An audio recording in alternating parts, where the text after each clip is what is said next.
ఈరోజు మనం జ్ఞాపకం చేసుకోవాలంటే గాడ్ ఈస్ ఫెయిత్ఫుల్.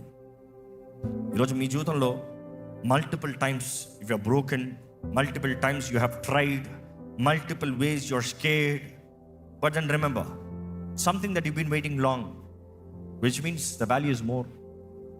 ఏంటి ఒక్క విషయంలో ఎదురు చూస్తున్నాను అంటావా? దేవుడు అక్కడే కార్యం జరిగిస్తాడు. Don't worry. అన్నీ సులభంగా వచ్చేస్తే దేవుడు ఓరక చేసి పంపించే దేవుడు కాదు. పోరాడాలి, విశ్వాసంలో నిలబడాలి, పరీక్షలు నిలబడాలి, పగలగొట్టబడాలి, వెరగొట్టబడాలి. But it takes faith. The process of breaking, వెరగొట్టబడటంలోనే దీవెన ఉందండి. ఎప్పుడైనా జీవితంలో ఈ ప్రశ్న రావచ్చు, why should God allow first? అసలు మొదటి స్థానంలో ఎందుకు అనుమతించాలి? Why in the first place should he allow? Why could he stop it? ఎందుకు నాకు ఈ యాక్సిడెంట్ జరిగి ఈ మరణ పడక దగ్గరికి వెళ్ళి అక్కడ నుండి దేవుడు నన్ను తిరిగి లేపాల్సిన అవసరం ఏంటి? యాక్సిడెంట్ జరగనొకనే కాపాడొచ్చుగా. నాకు ఎందుకు ఈ అనారోగ్యం వచ్చి దేవుడు నన్ను స్వస్థపరిచి నేను వచ్చి ఈ సాక్ష్యం చెప్పాలి? నాకు అసలు అనారోగ్యం రాకుండా ఉంటేనే చాలుగా.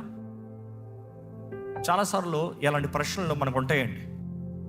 నేను ఎందుకు ఇంత చదివి నాకు రాకపోతాం, నాకు ఎందుకు ఇలాగ వివాహం అయ్యి ఇలాగ విఫలమవుతాం, లేకపోతే ఇలాంటి కార్యం జరిగి ఇలాంటి నష్టం జరుగుతాం, వై ఆల్ దిస్ అని రావచ్చు.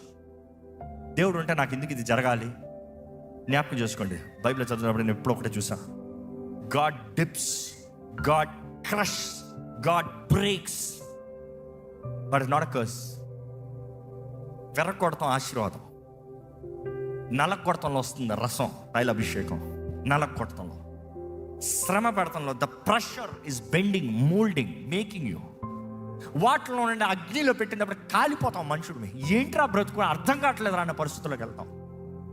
కానీ వాటిలో నుండి మేలైన బంగారంగా దేవుడు తీసుకొస్తాడంట, రిఫైన్డ్ గోల్డ్.